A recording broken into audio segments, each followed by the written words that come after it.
Okay, and I'm back. Sorry about that. I guess better it happens now at the very beginning than in the middle. But, okay, so we're back. Hang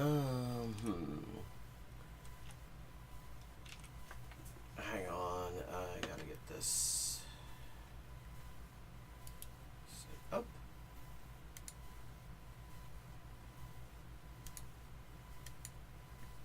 Okay, get that chat widget where I can see it when the video is full screened. And so I was thinking, we were watching a little bit of Anna Transphobian and Bill Maher last week. Wow, that sucked.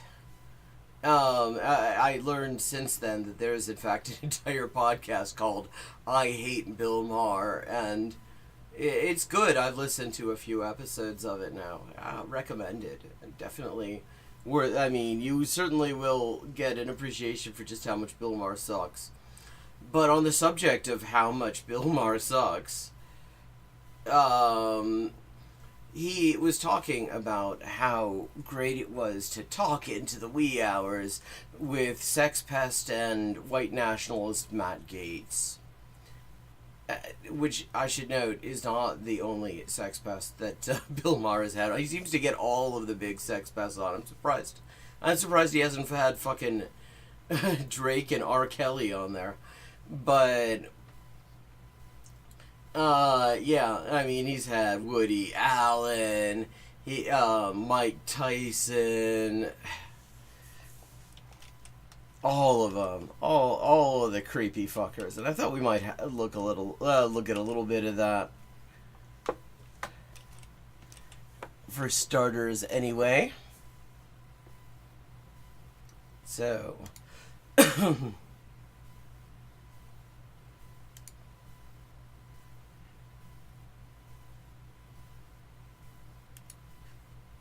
Club Random is brought to you by the audio marketing gurus at Radioactive Media. How are you as a business owner or CMO?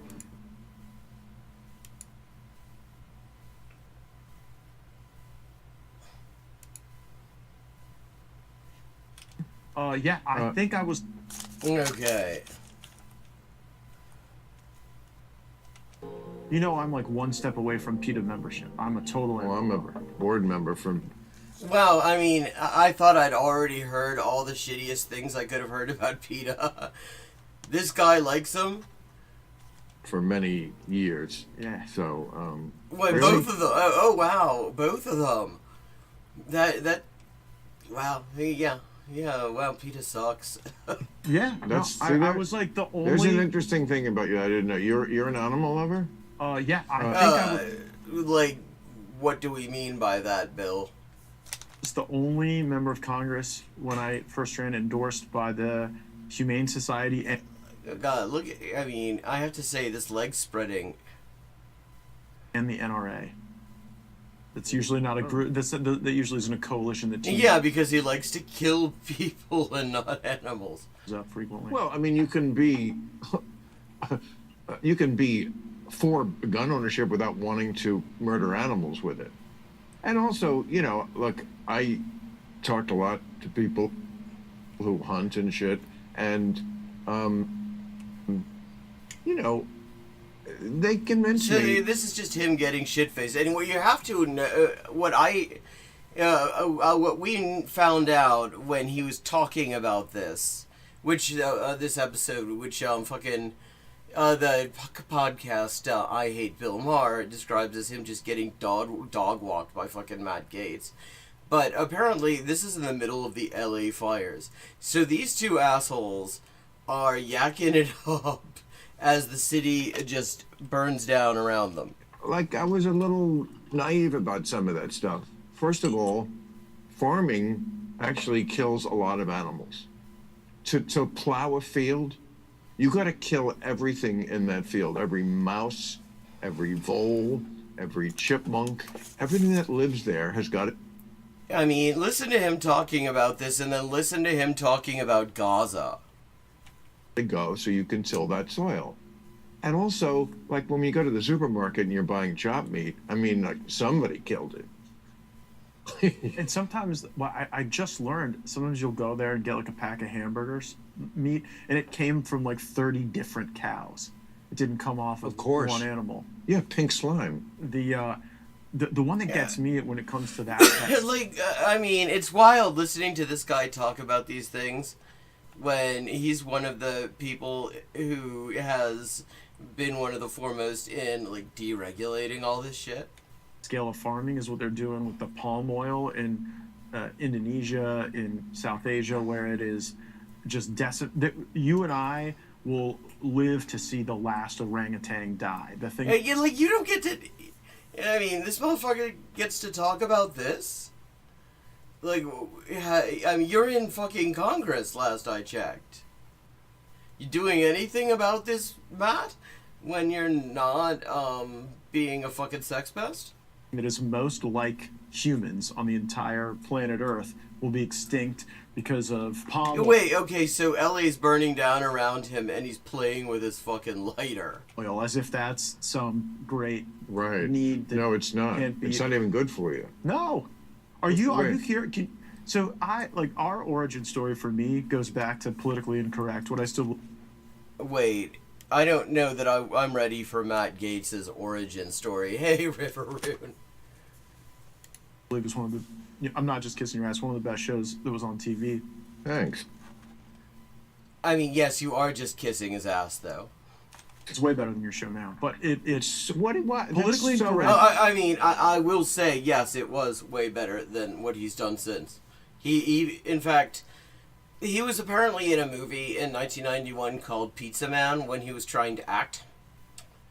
And I am confident that that actually was probably way better than Politically Incorrect. Insulting. politically incorrect was so good. That's so insulting. It's not. I'm just for the What, OG. you're saying to me what I did 25 years ago is better than what I've done the last 20 years. Yeah, I mean, that is a fair statement. That is an absolutely fair statement. It is. Politically Incorrect was better than this. And it wasn't even that it was good. That's insulting. I'm not going to be mad at you for the rest of the interview. I just want to tell you, that's just a fucking stupid way to start a conversation. So you Oh, think You peaked 20 years ago, Bill. Let's be friends. well, I mean, I think he's just decided that if the child rapist thing was not enough to make him persona non grata, that he can probably just insult Bill, because Bill's whole fucking thing at this point, as far as I can tell, apart from Islamophobia and a little light anti-vaxxing, is that he's on this Ezra Klein thing where he thinks very highly of himself because he talks to fascists. Because he's getting out of his echo chamber. Which is such a hilarious thing to say. I mean, everybody who says that, you know that they don't ever listen to anyone who disagrees with them.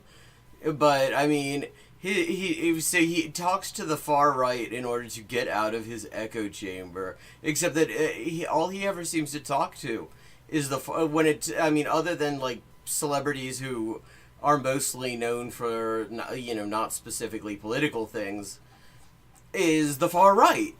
Like, so this is his fucking echo chamber. no, it's not That's peaking. what you just It's a said. better artistic presentation of your First work. of all, you're he's going for it. wrong.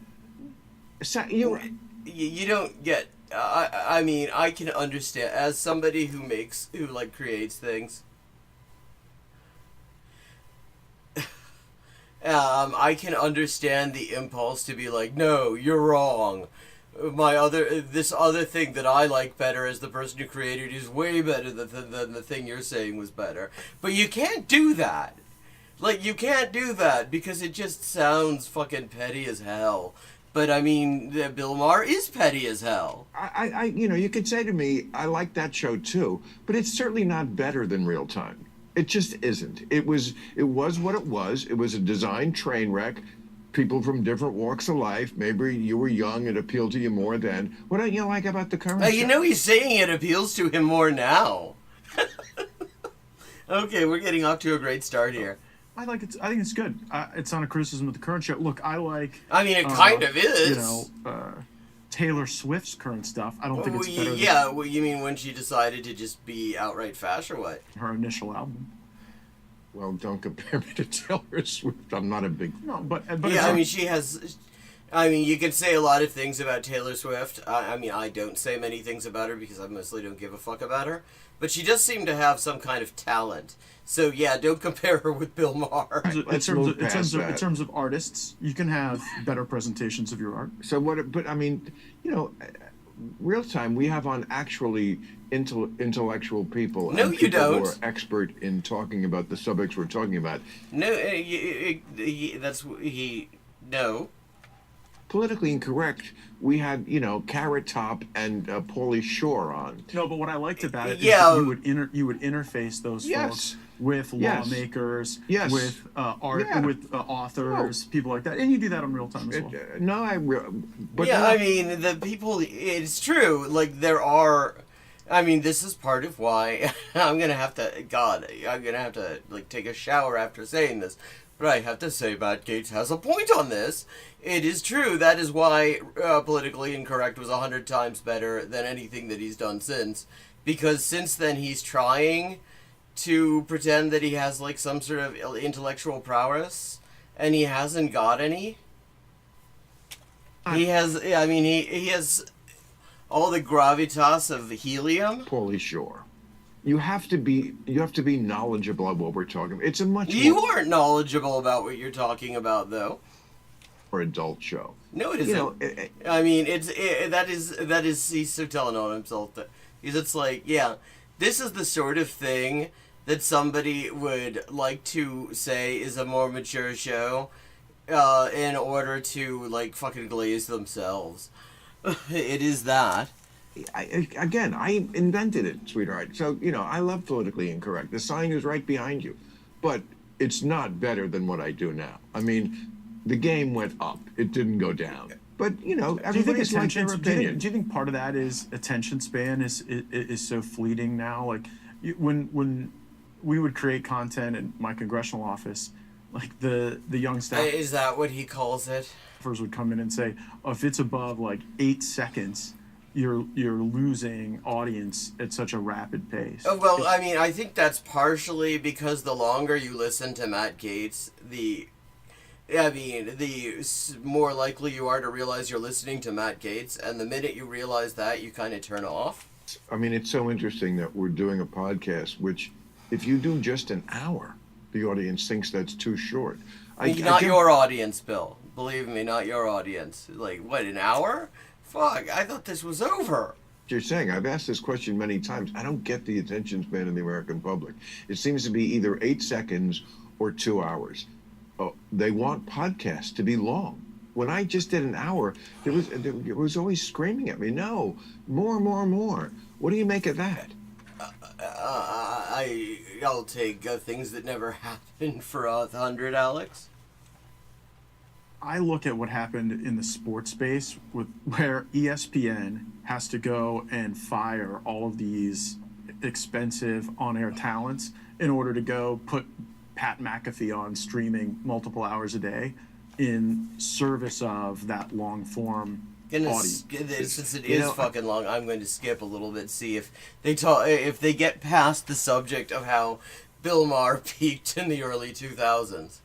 I did not see that coming. And when I say I did not see that coming, I'm going to spell it for you. I-D-I-D-N-A-Z-I. Well, I mean, see, I was going to make that joke because he's talking with fucking with Matt Gaetz. But now I have to back up because... What about the Mount McKinley changes walk of shame? What do you think about that? What do you think about us becoming an empire again? And what do you mean again, Bill? Just annexing places. You know, I did not see that coming. And when I say I did not see that coming, I'm going to spell it for you. IDIDNAZI. Like, okay, here's the thing. This guy, if you did not see that coming, after what we've been doing, what the U.S. has been doing this entire century, like, you really should not be pretending that you have anything worthwhile to say about politics, because obviously this is where it was headed. I mean, what do you think Iraq was? What do you think fucking Afghanistan was? What do you... What do you think the U.S. is doing to Somalia? What do you think Southcom is? You didn't see that coming? Not see that coming, because we really shouldn't be annexing, should we? Annexing? I mean, doesn't Greenland have to actually sell it to us if they wanted to? Isn't it their choice? I mean, care a lot more about whether or not we're going to annex features of the Panama Canal or Greenland than, you know, whether or not today and other things that are not going to happen. Russia annexes Crimea. Like, I think that you can. But are you for it? Huh? Annexing Greenland and parts of the Panama Canal? Sure, if it's a deal that makes sense. But we don't. I mean, it isn't a deal. It's just you're going to go in there and tell a bunch of people who are actually have built their entire like Panamanians. I mean, one of their like biggest moments of sort of national pride in Panama is when they got the fucking canal back, because they're the ones who built it.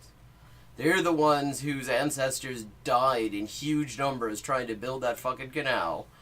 And this, which is, I think, probably in part why you never hear this being discussed anymore, because somebody pointed out that this would make the George Bush Sr.'s invasion of Panama look easy.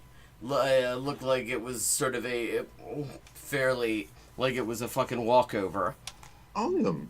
Well, so yeah, you're saying it's a real estate transaction, Bill. It's not an invasion is not a real estate transaction. Well, we don't say anything about an invasion. I mean, yeah, but what do you mean? How do you think that's going to happen? Like, they don't want you to have it. You want to have it. There's going to be a fucking invasion. Well, how else do you take something? A real estate transaction. So they would have to agree to it. Yeah, we could buy it.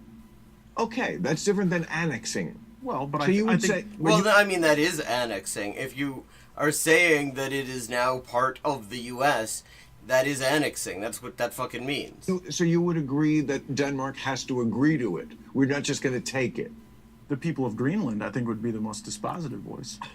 Wow, that is wild. That we just had Matt Gaetz having a better stance on fucking indigenous sovereignty than Bill Maher. What the fuck is happening here? Okay, so we can go over the head of the government. What about, can we do that here? If some other foreign country came and asked the people of this country, do you want free blowjobs? We could just do that? I mean, it would be a compelling offer. Jesus. This is the joke he chooses to make with fucking Matt Gaetz. More, some would say, well, some there's would say the more Matt compelling. Gaetz I'd heard about. It would be more. And he's fucking referring to it. Like, he's literally laughing about the fact that he's got a fucking child rapist in his room with him. Jesus. Like, I have never heard any kind of Me Too shit about Bill Maher. And I'm not saying that there is any that I know of, because I know of nothing. But I will say I would be absolutely fucking shocked if we don't find something like... Because he is just way too interested in keeping this kind of company and making these kinds of jokes with this kind of company and getting very pissed off when it turns out that people who don't particularly value sexual consent have experienced even mild consequences for it. Like, I would be absolutely fucking shocked. Compelling. And look, what a lot of people feel like they're getting from the government now. I don't know what you've heard about me. I don't know what you heard about me. Remember that one? Yeah. But a bitch can't get $1 out of me. Well, that doesn't apply to you. Oh, I'm sorry. Like, wow. What the fuck are we? What is this? I didn't mean to go there. I just sang the song and way less than Skip Bayless, I would suggest. What? Oh, boy. I saw that story. 1.5 million. It's so typical, though, isn't it? Guys who are certainly of a certain age, but they can be young, who are just so desperate for any. Usually they're married. I'm not knocking marriage, but and it's just been so long since I'd have any sort of affection.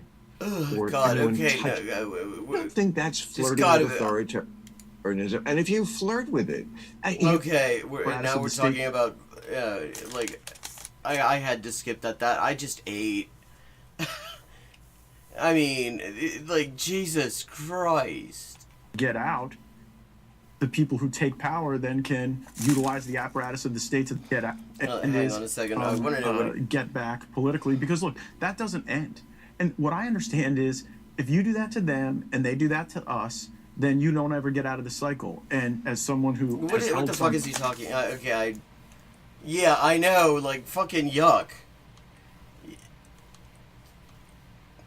Jeez, fucking creepy old fuck. With a creepy, relatively young fuck.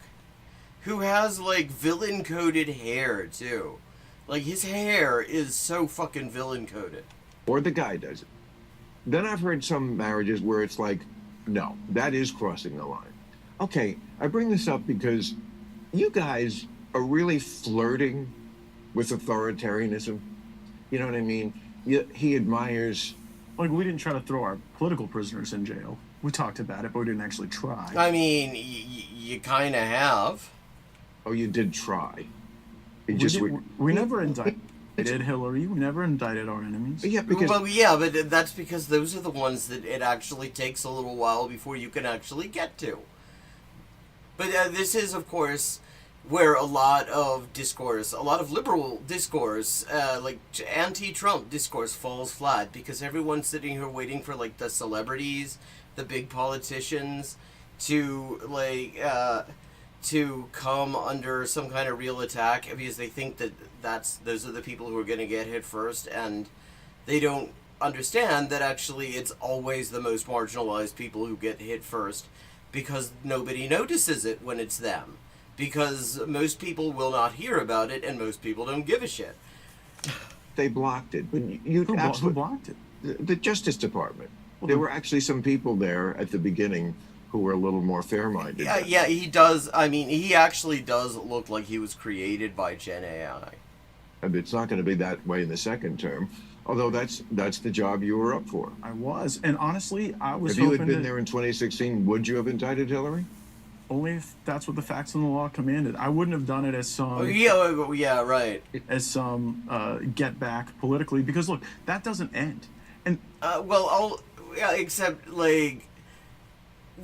of course this is what you say.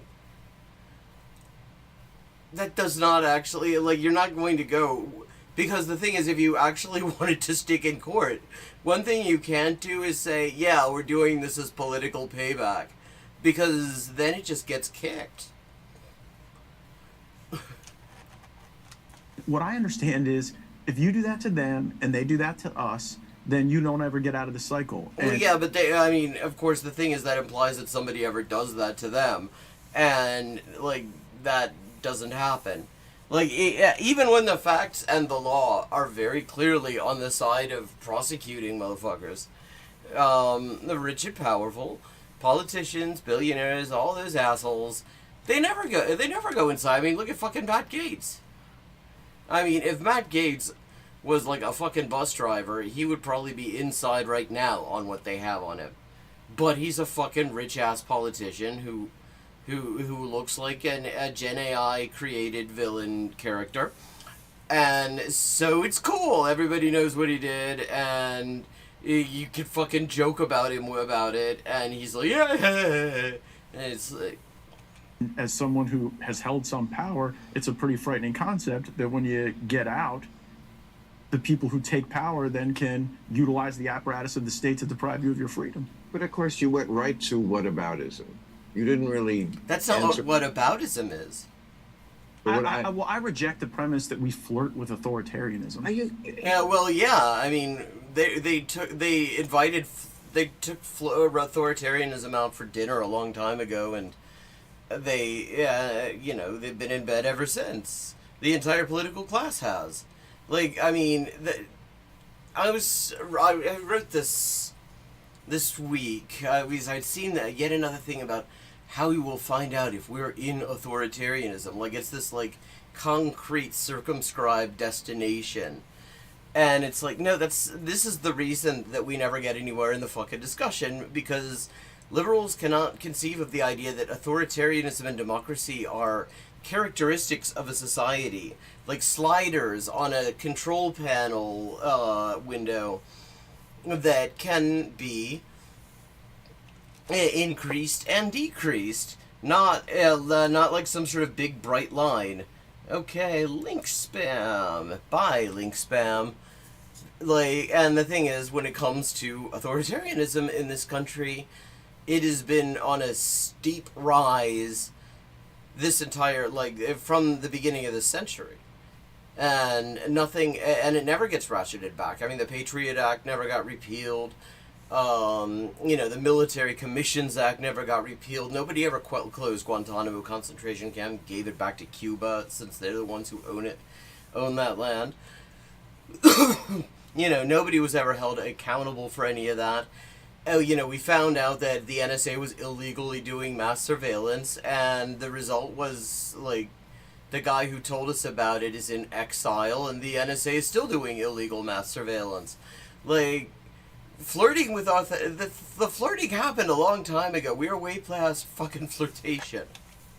Well, come on, man. Seriously? Using every possible lever to stay in office after he lost the election, plainly. Just always being friends with Putin. He likes him. This is such bullshit. I mean, actually, and this has continued in his second term. A much more confrontational and belligerent stance against Russia than his predecessors. He did that happen both times. And that's not a good thing. We're supposed to, like, accept this discourse with this, like, idea, with this framing where more belligerence towards Russia is somehow better. As if, because what we really need is a war with a major nuclear power or something. But, that actually sucks. But, I mean, if he's gonna say, oh, he's friends with dictators, well, that's the job. Viktor Orban, always, like, pining to be with Team Strongman and not really being that... Well, guess what? That's the team the U.S. is on.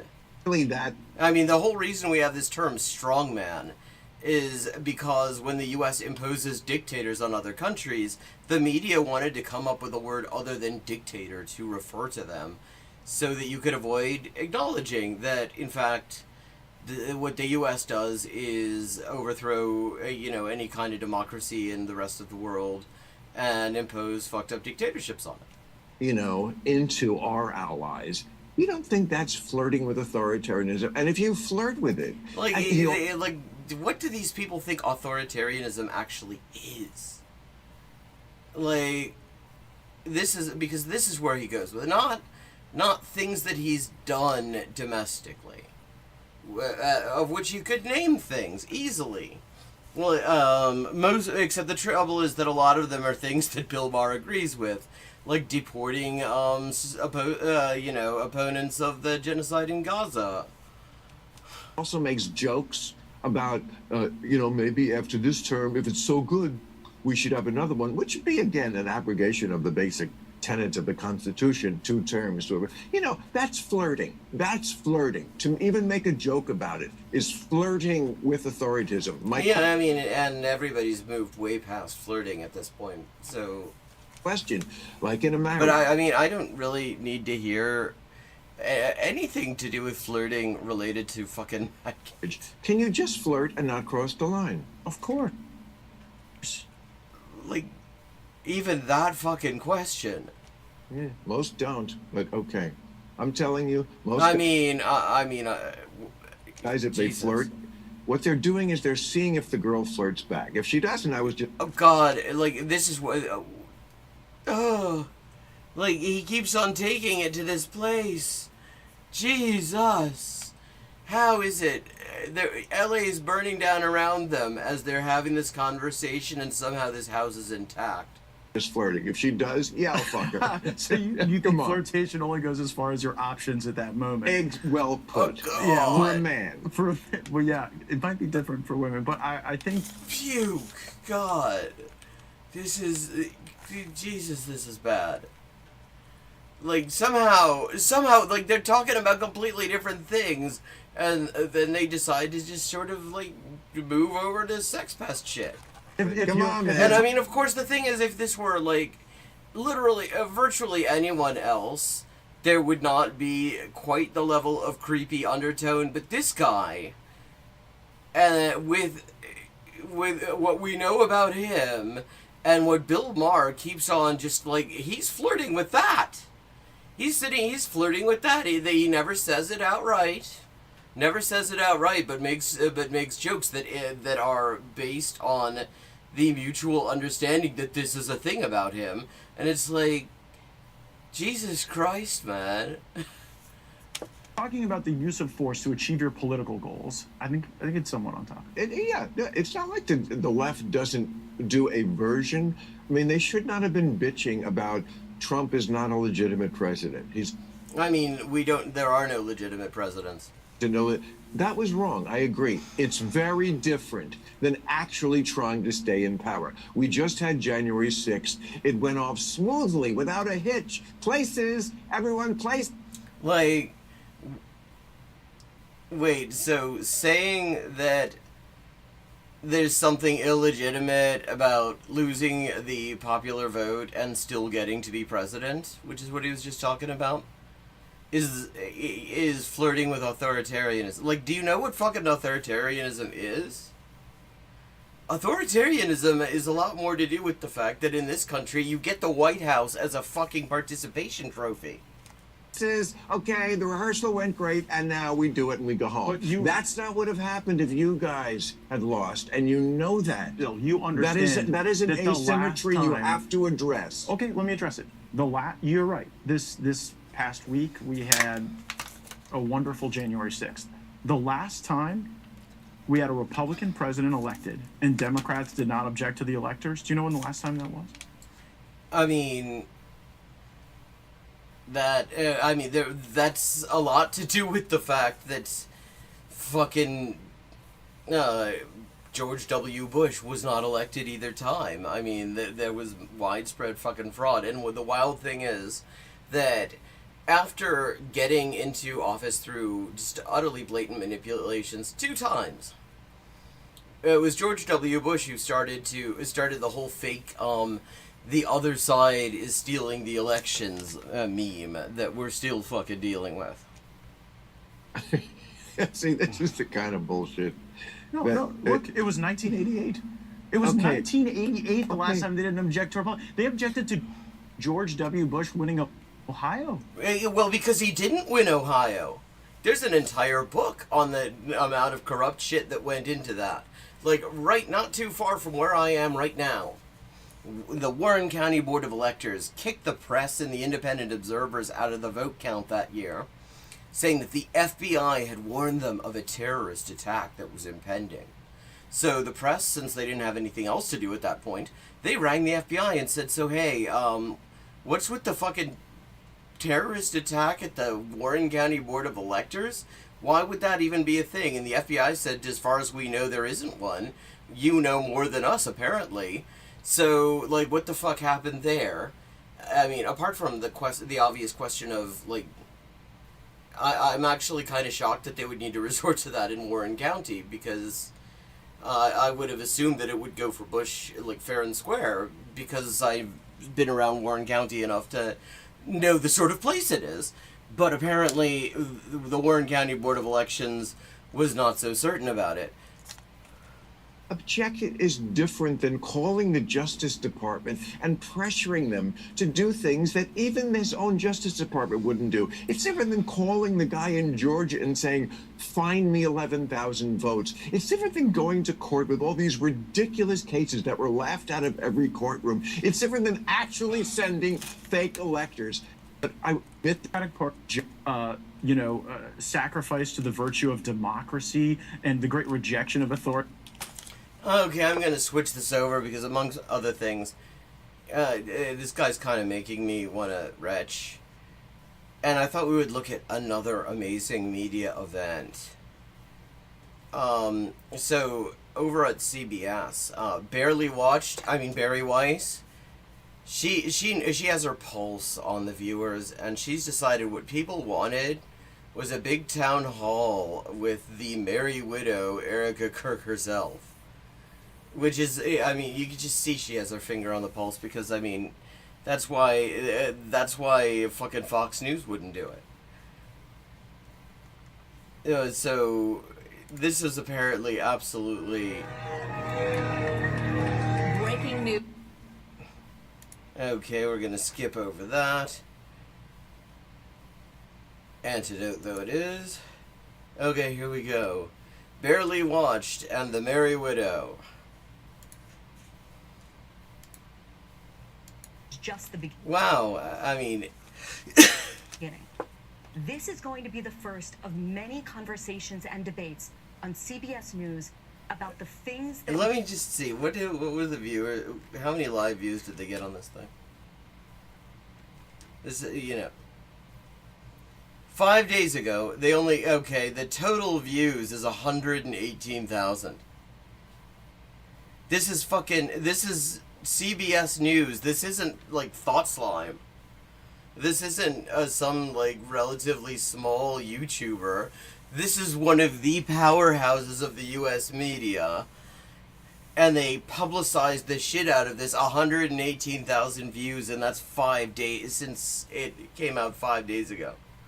I mean, that's still better than the first of these that Barely Watched did, which didn't even manage to break the 4 figures. Matter most, which are often the hardest to talk about. I can make one promise to you, and it's this. You will not agree with everything you hear tonight. Or in any of these other broadcasts. And that is exactly the point. Like, except that the only people watching this are people who are pretty likely to agree with literally every single word that's said.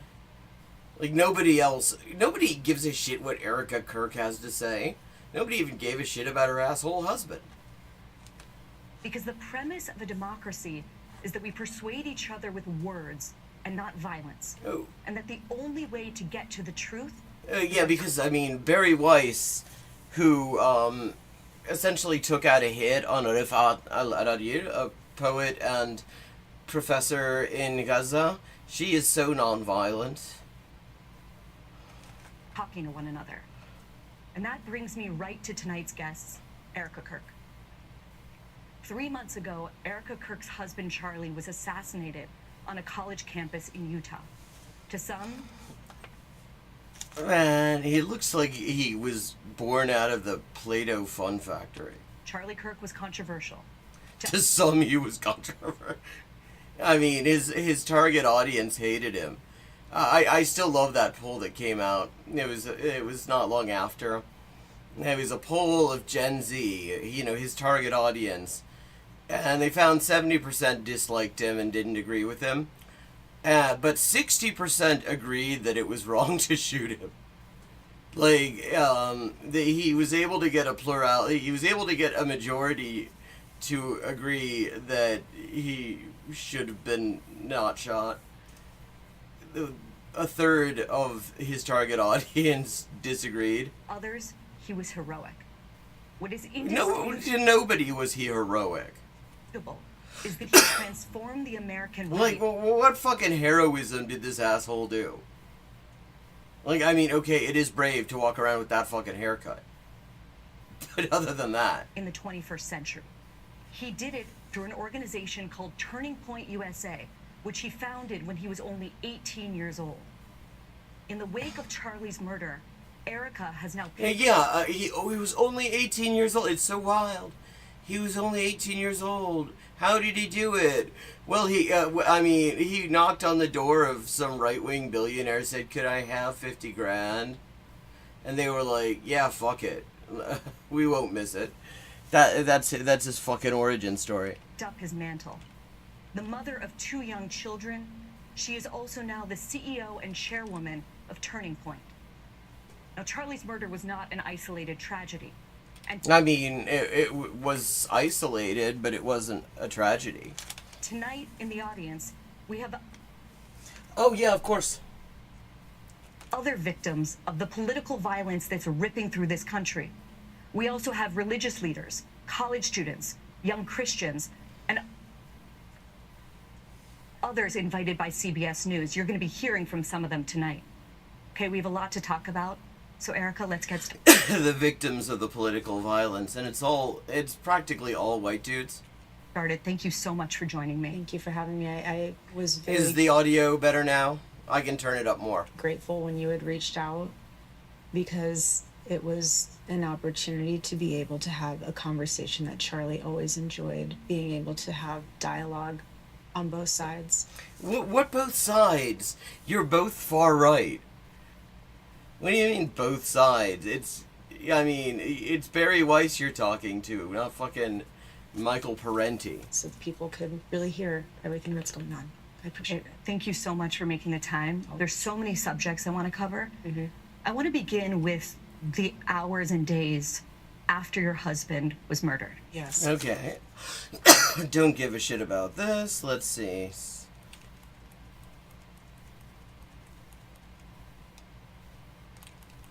Skipping ahead a little bit.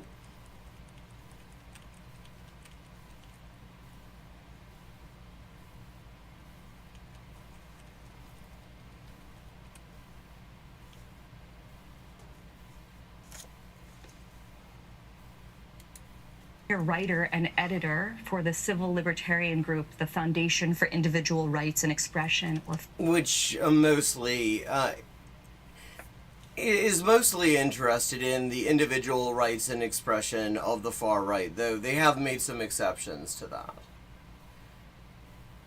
FIRE, and he writes passionately about issues of free speech. Angel. Thank you, Bari. Excuse me. Erica, my condolences. A recent survey that we took after Charlie's assassination found that 90% of undergraduates believe to some extent that words can be violence. Another FIRE survey that we took earlier also found that 1/3 of surveyed students... Of course they can. When somebody gives the order to shoot somebody, for example, those are words, but that's violence too. believe that using violence to... let's say you had, let's say you had an organization called, I don't know, TPUSA for My Bunghole USA. We'll just call it that. And they decided to put together a professor hit list where you could put the names of professors who weren't racist enough for you on it and subject them to death threats and stalking and swatting and make them have to, like, flee the jurisdiction and shit. I mean, those are words, but kind of a little bit of violence in there. Stop disfavored speech can be acceptable, at least in rare cases. What's your response to those numbers? And what would you say to those students in particular? I mean, this will be interesting, considering that a whole bunch of people were, like, lost their job and got all kinds of threats for not pretending to be sad about Charlie fucking Kirk. Well, for the people who say that my husband might have incited violence, I know... I mean, he did. He literally did. Very explicitly, too. That was not your question, but I'm going to put a squash on it before anyone else can attach to that. My husband... I like a squash. Like, what kind? Are we talking about a courgette? Never incited violence. I mean, that like, just literally a lie. He never once said, go after them because they're saying XYZ and they deserve to die. My husband never once said that, and he never... I mean, he literally did. He literally did. He said that his fascist fans should attack Leah Thomas when she tried to get into the pool. What did he say? Come to the front of the line. I'll put my mic down. Tell me why you believe that. That's interesting. I never thought of that. Christ. Yeah, but yeah, I mean, she has the soap opera makeup, too. But have you thought of this? Days of Our Lives. People heckling, laughing at them. Stop. Wow. Like, I mean, we could actually look at clips. You know, this stuff is on film. Like, actual professional news setups might actually just have some clips to roll, rather than her doing this, like, one-woman show. It took a lot of courage for them to come up here. Stop doing that.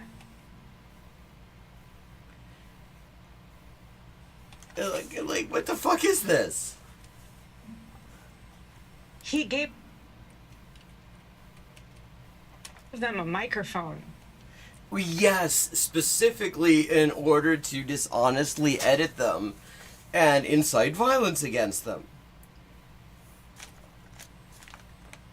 He didn't take away a moment for them to speak back. He gave them a microphone. Yeah, yes, he did kind of. I mean, because he edited them out of context and subjected them to ridicule and violence from his fan base, who are notoriously violent assholes.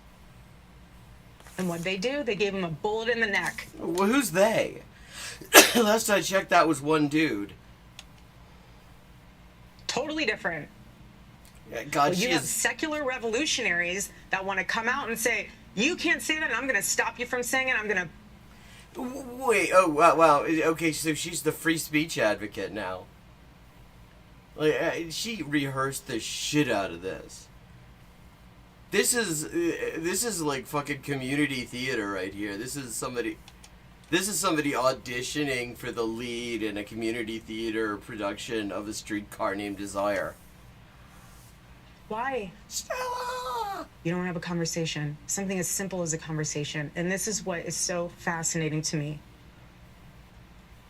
Like, see, this could almost be interesting if there were an interviewer who actually gave a shit about making it interesting. Because you could say, okay, Erica, so a lot of people got death threats and lost their jobs and were threatened with imprisonment and deportation just for not pretending to be sad about your husband. Would you agree that that's wrong? Like, that is such a fucking basic slam dunk question that you would have to ask.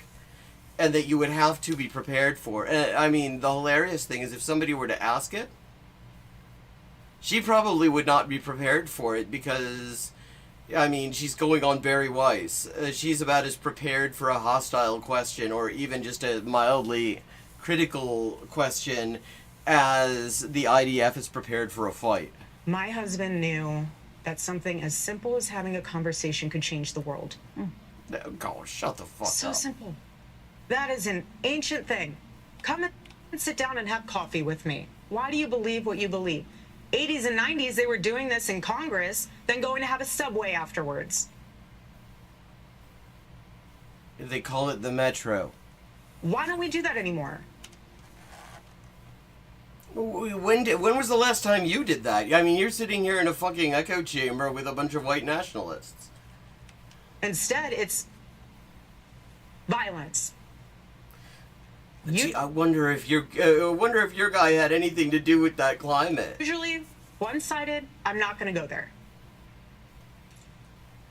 But you know what's so interesting about my husband's book? The last book he will ever write. Well, what's interesting about it is that it turns out nobody bought it. He literally, there are photos of Turning Point USA headquarters stacked to the fucking ceiling with boxes of that book. Because he went out and bought them all. In fact, I learned this, it was a Bridget Empire video. she did a thing on fake bestsellers. Because the New York Times is aware of, like, the things that Lafayette Ronald Hubbard's devotees will do, where they will go out and, like, buy up the book Diuretics, in huge numbers just to get on the list. And so when they think something like that's going on, they put an asterisk next to it. And there's a big asterisk next to Charlie Jerk's book, because he bought his own fucking book just to get it on the list. It could have been about politics. It could have been about football. Yeah, and nobody would know because nobody fucking bought it. It could have been about anything. He was multidimensional. It literally says, stop in the name of God. Like, this is not coherent, though. Stop. Stop! Stop the violence. Yeah, right, motherfucker. Stop the violence. Shut the fuck up. Stop the hate. Have a conversation. Stop the hate? Like, what this guy said about, like, literally anyone who isn't a cishet white person, you stop the hate. Yeah, that's totally what he was about. This is just wild. Because, like, somebody who is more talented at this than Barely Watched knows that you can't just let your interviewee go off on one like this and do community theater in front of everyone, because then it's just too obvious that what's going on. You have to go in there and you lob them some softball questions and it looks like you're reining them in a bit. But Barely Watched can't manage even that. So we get community theater. Stop. Stop! And what he knew In the name of love. in that book was not just so much stop that, take a minute to get off of your phone. Why is she talking like that? Like, why is she talking like she's my mom? And realize that we are all human, operating on this broken planet, all sinful, no one's perfect, and we're not getting out of here alive. No comment. They're not showing. It's interesting that they're not showing the audience. But what he knew Yeah. in that book was the balancing factor of communication. Then why didn't he just hand out free copies? You He bought up his own fucking book. So nobody read it. So, like, where was the communication there? cannot communicate with someone if you're not at peace with yourself. So he went on campus talking to a kid. They're screaming at him. Screaming. Does he scream back? I wonder if there's a reason that people weren't happy with him.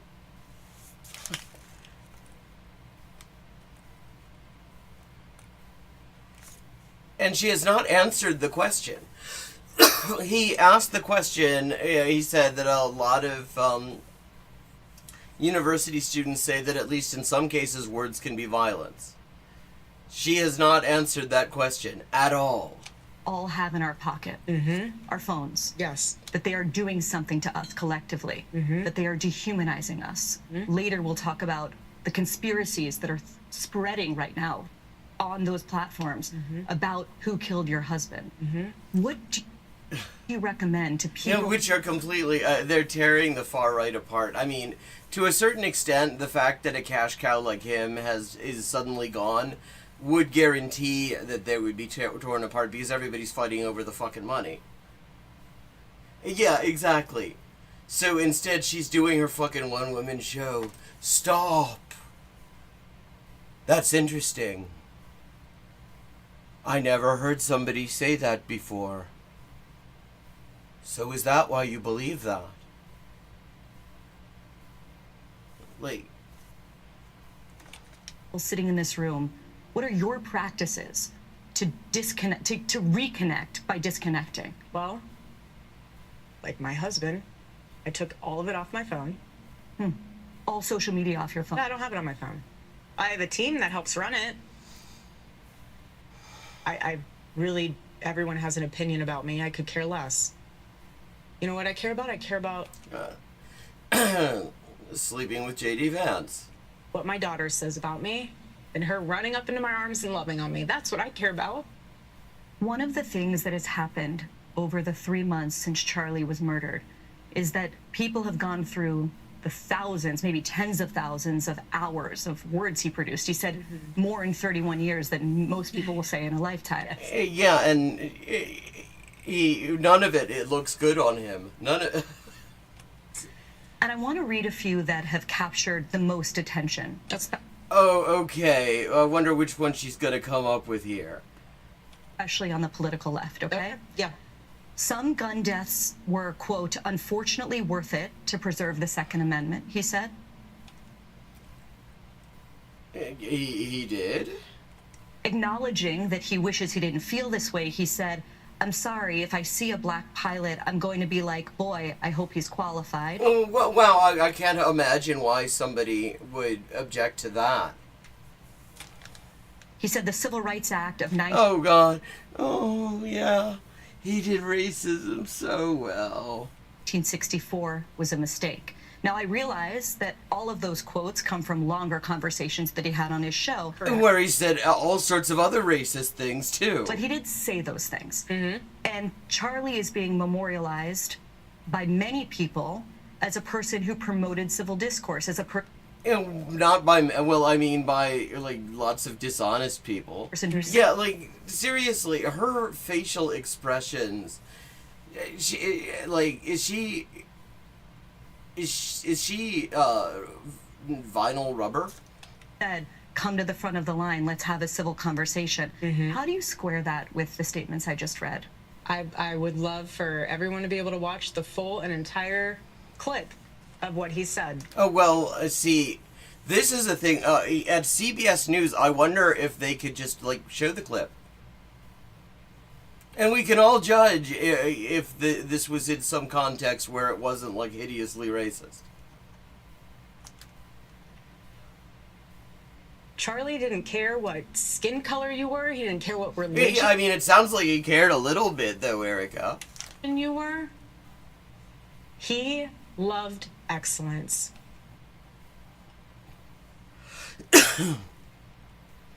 He loved knowing that people, his favorite word was earn. He loved knowing No, like, I mean, it's something he never did. that people worked hard to earn what they got. He worked so hard to build Turning Point USA. Yeah, I mean, he knocked on a rich person's door and they handed him money. And then another rich person handed him fucking talking points. The first statement you meant about guns and shooting, I have no idea the context of that, and I have no idea that whole. There's a lot more there than just that one little sentence. Well, okay, great. So, this is a moment where you could play the fucking clip. Like, I mean, this is just wild. This is CBS. She has the resources of CBS. If she wanted people to actually see the full clip, she could show it. Like, she is getting to do this fucking vanity project where she gets to be Nazi Barbara Walters. Except, like, not good at interviewing people because she's not a journalist. And she is not going to just show the clips. And also, I mean, just what I love about this as well is this is months later.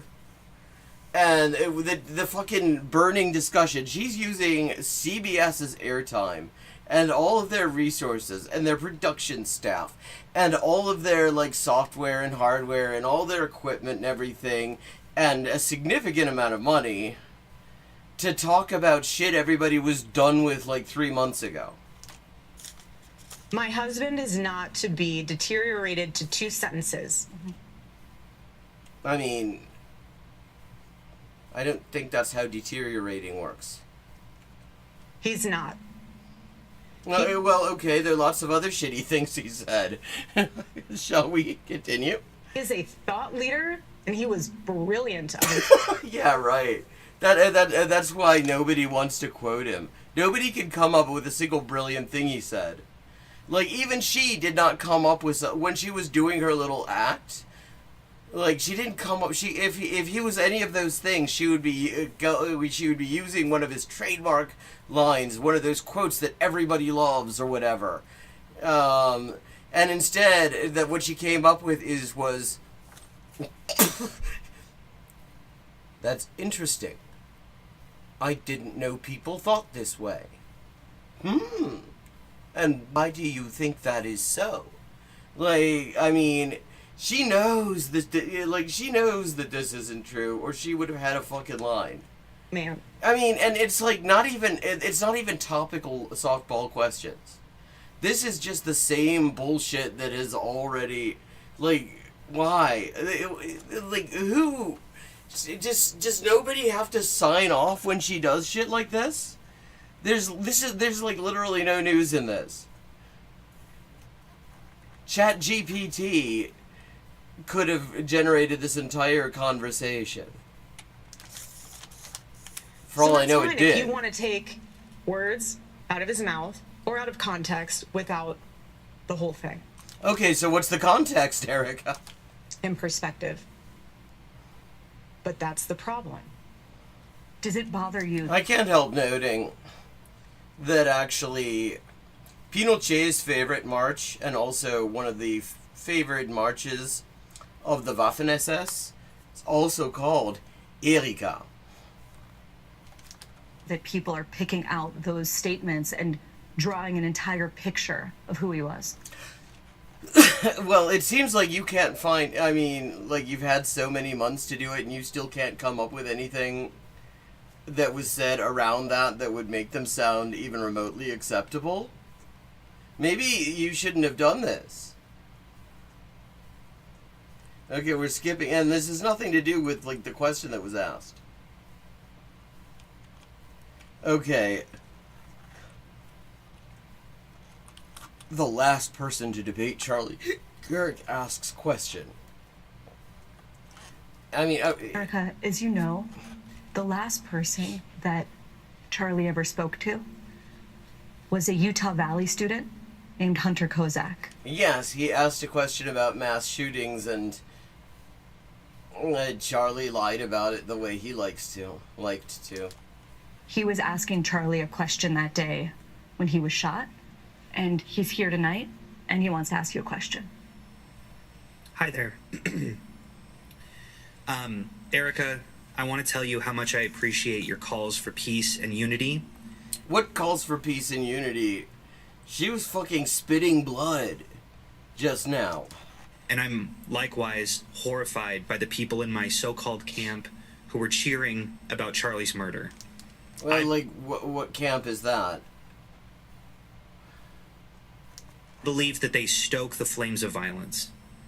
But even worse is when powerful, influential people on either side of the aisle stoke the flames. When they do it, the flames can become an inferno. What's the question, though? And this leads me to Donald Trump, the most powerful and influential person on Earth, who has more responsibility than anyone else to put the flames out. Like, she low-key looks like her eyes are about to turn red and beams of fire are about to come out of them.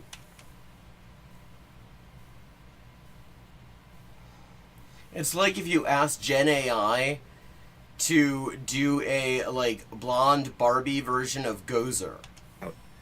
Just last month, Are you a god? President Trump called on 6 Democratic lawmakers to be tried for sedition, which he clarified was punishable by death. He then reposted a simple message: hang them. I think that you've been making strides to bring peace to our country, and that Really? a turning point has been asking Democrats to decry the individuals who cheer for violence. Wait, so that's how you bring peace to the country, where some of the people who have been setting fire to the entire society, and not even in a useful way, the fucking this fucking intellectual arsonists go and criticize their political enemies? Like, That's how you bring peace? I have and will continue to decry them. But any good faith effort to stop political violence must hold both parties to the same standard and expectation.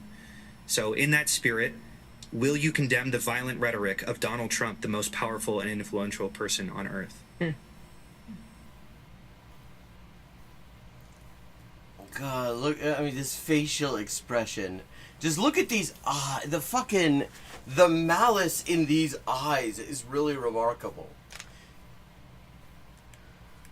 She's sitting here, like, trying to look like she's smiling.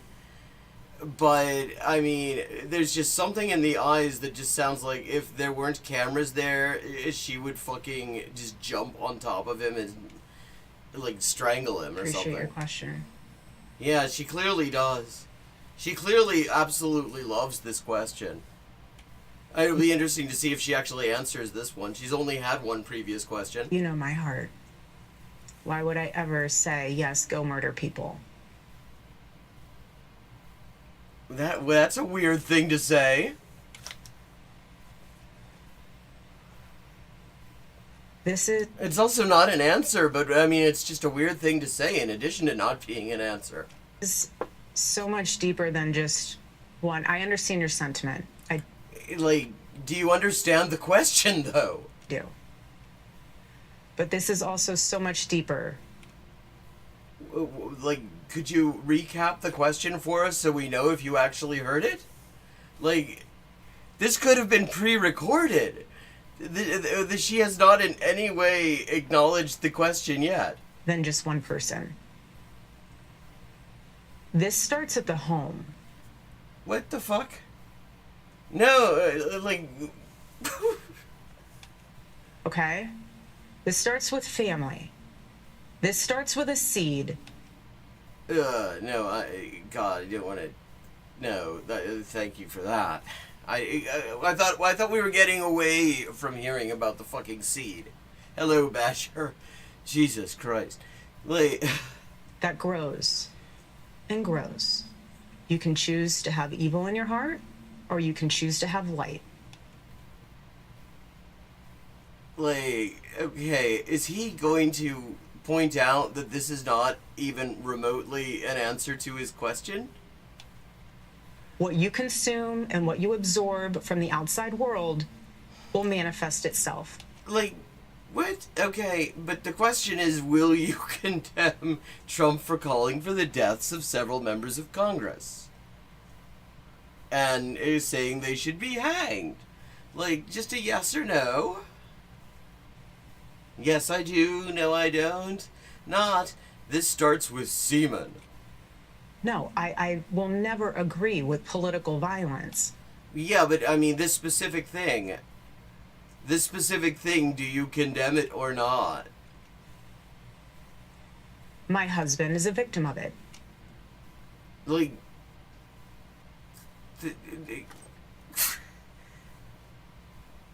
But the question... I'm a victim of it.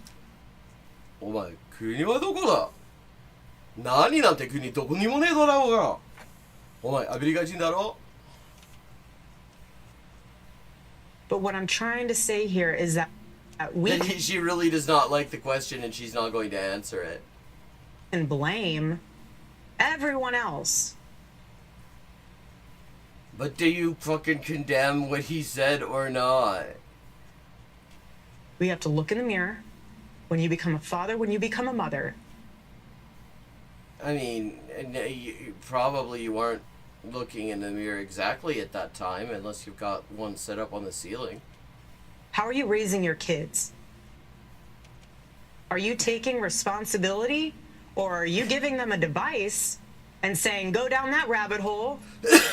What? I'm trying to go to... Yeah, Hunter Kozak, who has, just been crawling up her ass. Crawling up Charlie's ass. Just absolutely pathetic, I have to say.